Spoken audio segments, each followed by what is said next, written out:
My journey started from where I grew up, and I wanted to be an engineer. So basically, to be an engineer in Ghana, you have to do science. So I did science at Nandom, and from there I went to KNUST.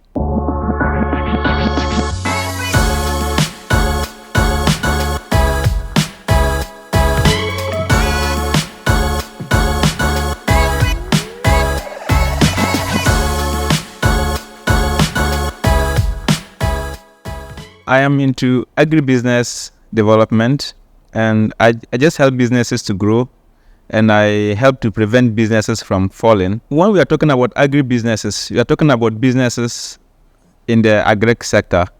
And in the agri sector, we have crops production, and we also have processing, which could be groundnut paste or maize flour. We are processing it.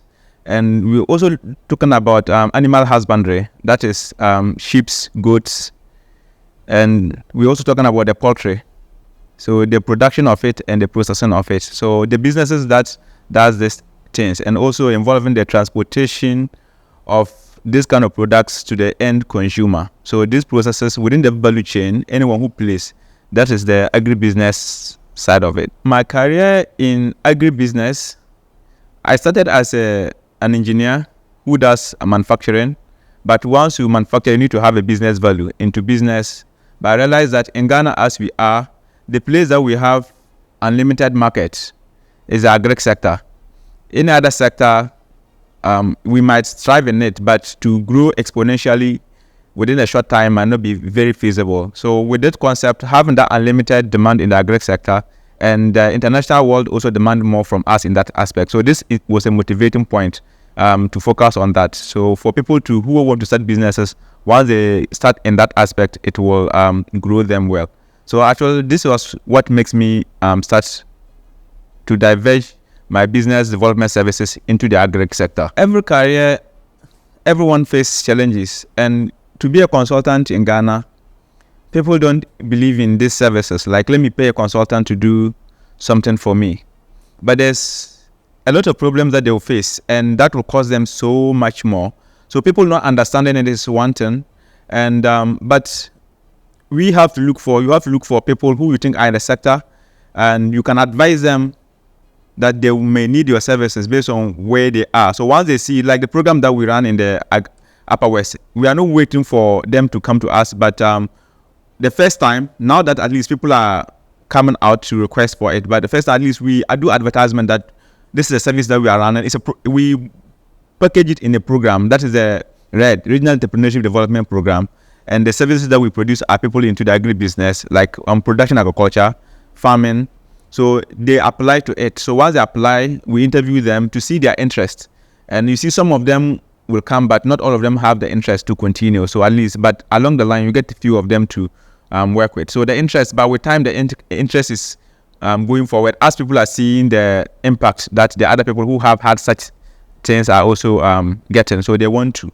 And once you are talking about it and people realize that the challenges that you are enumerating that people are facing, once you mention it, then they realize that yes, I'm facing the same problem. Like people started farming and they lose the motivation after the first year because they have a lot of losses. Anybody seeing this want to prevent it from happening, and they want to engage in such services. There are laid down processes that we follow. All farmers follow. Those laid down processes which we follow within our sector, if you follow the rules, it will help you. So, but most of their works, if you go details about the production, the farmers themselves even know much more than you, even though you may know a little, but deep, they deal with the crops. They know some things you don't know. But once they come to you, it means that where their knowledge rich, where their knowledge, like they want to get an advanced knowledge, and mostly coming from the challenges, the post-harvest losses, not getting the yield, it has been most of the challenges. So mostly, so far, whenever anybody comes, we are always been able to help them. At least once they're able to check and they don't make those mistakes. And one major mistakes that people make is that they want to do more than they can. They want to grow more than they can really finance. So they have that financial challenges, and most of it will lead to their downfall, because your strength is 3 acres, and because you want more yield, you are going for 10 acres. A time will come you cannot finance the other processes, and agri is dealing with time. if it is time and you are not able to do the right, and you see that your production will be affected, and they get to run the losses. And sometimes people will not be involved. They leave people to do the farm for them, but they themselves will not be involved in the process. Also, some of the reasons why they face some of these challenges. So mostly when they come and we guide them, those that we have guided so far, they have all had good news. So financial challenges is just like sunlight for every entrepreneur. So you will face it and you will experience it. But the situation is how you deal with it. I think along my journey, somewhere in the 2017, and where I wanted to enhance more of my expertise in business development, it was I have to do more into learning. So within to be able to get some recommendations as a business consultant within 1 year, it means a lot of work really goes into it. And to give it that focus, I wasn't engaging in more activities that could give me finance, and it was intentional. So at least everything has a price. Sometimes you need to pay the price. And with your time, where you invest your time, you can invest your time to get some adequate money for yourself, or you can invest your time to get some knowledge and some expertise, which you would rather invest later to get much more returns. So I invested most time in the learning. So I think getting to the down part of 2017 December, when the year was ending, I was really very, I was broke. I'll say it that way. I was broke. And I wanted to start seriously business development in the year 2018. So I think it wasn't easy. I don't have so much. So sometimes to visit your clients, I think I used to visit one organization. I wanted some contracts. So I think to go there, I wasn't having much more. It just to even take Trotsky was a problem. So I had to walk. So can you imagine? So I really walk distances somewhere from, I work from somewhere around KNUST to Swami Magazine in Kumasi. If you know the distance, it took like 3 to 4 hours of work. But you have to do it because you need to meet the clients, you need to break the deals. And at least, but it pays off. And around that time, I do a lot of working to meet clients, but at least those clients I meet, it becomes positive. So at least you get a contract by the January, February, then we were in business. And we had the contracts to deal with. So, but these are the challenges. But even if you have to work, you have to use what you have to get what you want. You don't have to let the fact that you're having little scare you. Sometimes you can ask for help. Mostly the first point of call is your family and your friends. They can always help you.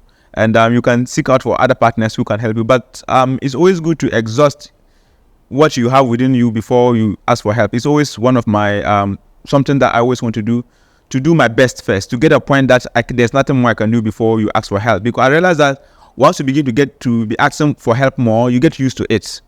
And once you are used to to be asking more for help, you lose your creativity. Your ability to be able to help yourself, you begin to lose it. Sometimes when you are at the point that you don't know what to do, you are thinking of what can I do? How can I help myself? That question you ask yourself always leads to more creative solutions. You learn new things and you learn new ways of doing things.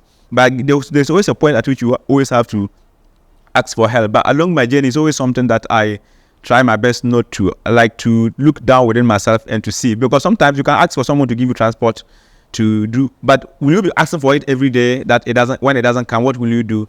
So sometimes, even though you know you ask for help and you get it, but you try to do your best first. Is there something you can do so that you don't get used to it? Because I realize asking for help can be contagious. You do it one, you do it two, and the third time it becomes like a habit. So you do your best first, and once you know that you have reached a point that you cannot go, at least at that point you have some good friends you always have to ask help from. And once it's not frequent, they'll always be willing to help you when you need it. My advice to the young people, sometimes you need to always know what you want. You need to know it's a journey, you know what you want, but that is a plan. Once you have the plan will direct you where to go. And having such a plan, mostly when you reach your goal, there's always a next vision and a next goal to always achieve. That is life. But starting, you always have to have a plan. Like when I was in the senior high, I always want to be an engineer. So that was my goal. And to be an engineer means I need to be able to get to the university and the kind of engineer I wanted to be.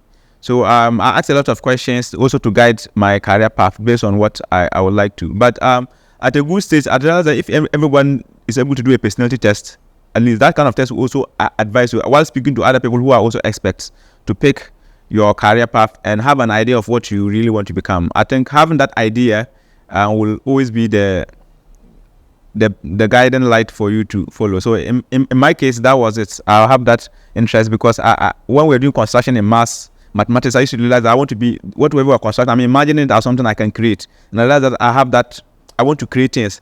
And I remember when we were doing energy in the senior high school. That was the first year. We're doing energy. I just want to create my own source of energy. How can I fell in love with that concept in physics. I don't know it until when I was doing physics. I was falling more and more in love with that physics aspect of it, and I realized that, and to propel my career in the area of what I like most, I choose engineering. So at least people should also look at what you are passionate about, what you like the area, and you can pick a career around it. But once you get it, and the reason behind my career path was not just to have any career, but to solve solutions, to be able to solve society problems. So when I get there and I realize that to be able to do that better, I need to gain some other skills to be able to do better what I was doing. Then that vision, at least you have a mission, but the vision was able to move me into this direction up to where I am today. I always want to help make society better, and at every stage I try to put in my best. While I was practicing as an engineer, designing those products, and to business development into agriculture. If we want to start business, there's something I realized along the line, and we all face the financial challenges that we face. I realized that sometimes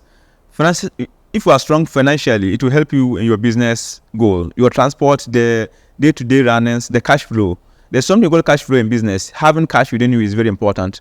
Once you're running out of cash, it begins to affect most aspects of your business. And I think recently I begin to think about this concept called hybrid entrepreneurship.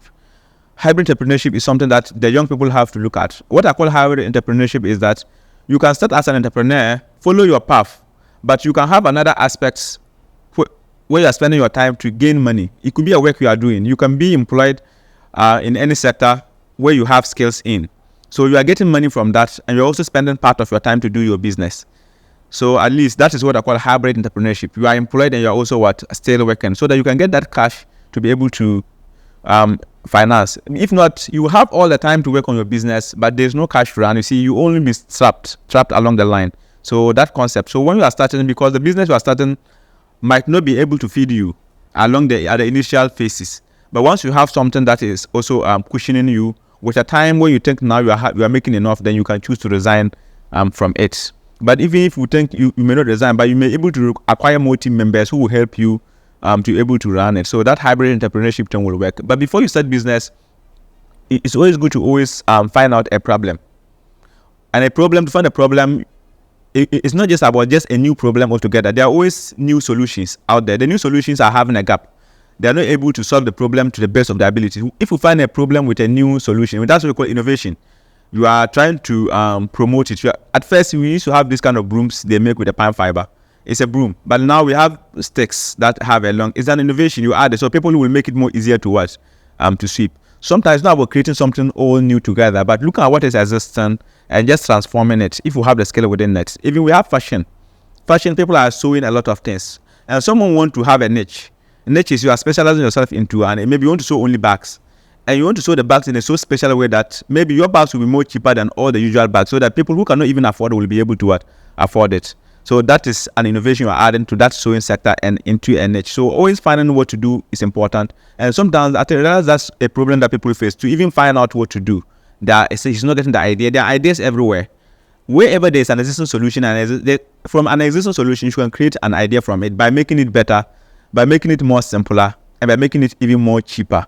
And this is how we solve the world problems. Hard work and grace is always a very amazing thing, something that I find very amazing. And I think along the line, I used to believe that hard work really pays. And because starting my career from 2015, when I went to venture into marketing, that one without even having much marketing distance, my startup I called Magnetic Empire at that time, without even having much knowledge in marketing, and I learned a little bit about it. I was able to break all my deals, and I had a marketing contract with RSA, and I got a good number of participants for them. And breaking deals has been easier for me when I think I have little knowledge. I was believing that the more I learn, the more I'll become good. So getting things was easier. And when I ran my projects, they have become almost 100% success on almost all the projects I have run, the trainings I have done, the teams I have led. So I believe that hard work really pays. Until even when I think I want to do more, so I engaged into more learnings in the year 2017, most of the year, to gain more experience in business development. Then I can become the champion of the country, or maybe the champion of the continent that I always want to be. And I think along the line, even after that expertise, in the 2018 when I started in business, somewhere around March, I began to face some hurdle. I think there was a contract I was chasing somewhere in Takoradi. Yes, Takoradi. Upon gaining all the skills, I went there and I didn't lose it, And I was questioning. There was nothing I didn't do. I put in the hard work. I was so determined to get it. Everything I need to do, communication was on point, even though there were some challenges along the line. But communication, I made sure that I didn't mess up with that. But the little things, I failed on that. And I realized that no, sometimes that's hard work, because I have the knowledge then. Because at first I was not as knowledgeable as that time. I wasn't as experienced as I was at that time. But I really haven't had failures until that time, that I've put in a lot of best, and everything shows I'm going to win it. I have the recommendations, everyone have the good mind of it, but along the line, I just some little mistake. Then I get to realize that no matter how good you are, you need the grace of God. Sometimes that little mistake is just a little mistake that you will do, and everything will mess out. When you are too good, it means that the probability of you winning is not 100%, but it could be 99%. But it means that there's 1% point of failure, and that 1% weakness can lead you down, and that's even where you need the grace.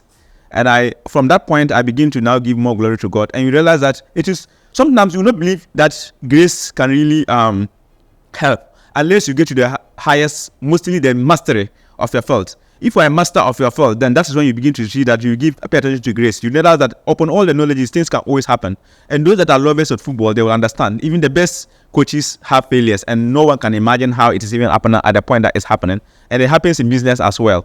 So grace, we made a lot of mistakes along the line, but sometimes I don't regret so much the mistakes I made, because I could have gotten employment I could have gotten huge employment at the very point I graduated from school, because I did service with some, it's not service, I did service, but I also do my attachment while we were students within 2 organizations into that's wire, aluminum rod production, and also this wire manufacturing companies. And I think after my attachment, at that time, I had an assurance I could get employment from that organization even when I graduate. So at least I know my job security was quite assured.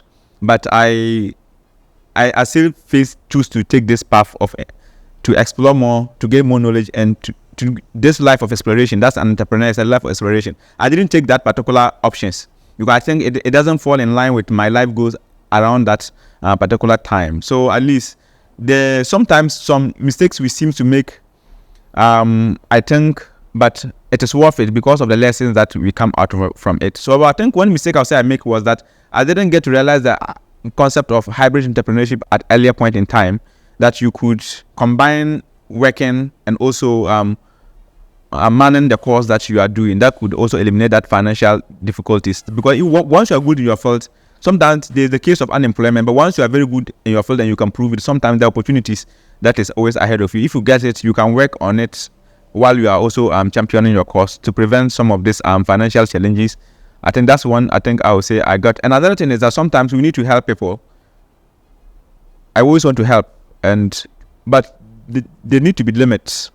You help people, but you need to be limits. You also need to help yourself. But you ended up, you see that you use most of your time, most of your resources on other courses and not yourself. And when you do that, you see that you have not been able to grow to the point you want to grow to, at the point you want to get there. Because those that help people, you need to also help yourself to the point that you can even help much more people. So I think that's also another challenge I do. Sometimes you spend more time on others, even much more than you have to spend on yourself. I pick my career in line of what I like. Sometimes, once I'm advising people, which is also sometimes part of my work, though, I'm happy just advising people.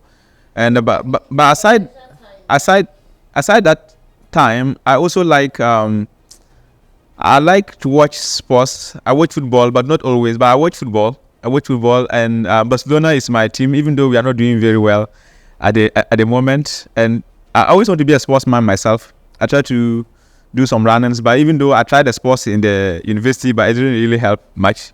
But I love sports. I love athletics. The running, the triple jump, and the long jump is amazing. I enjoy watching movies. Yes. And this movie, 3 Idiots, is one interesting movie I come across, and I know most people is interesting to them. I want to be remembered as someone who served the Lord, the Almighty God, to the best of his ability, who has lived a life to the best of his ability, to be sincere to his God, to be sincere to his fellow man, and to be sincere to myself. I think this is what I want to be remembered for. I believe in honesty. The message I have to my brothers and sisters watching me is that whatever you despise, try not to become it yourself. Whatever you complain about, whatever you think it is painful to you, and whatever you don't like, don't do it to people. This may just look simple, but I realize that most people do to people what they don't like when they're out of trouble and they have the power. So let's just be watchful and don't become what we don't like.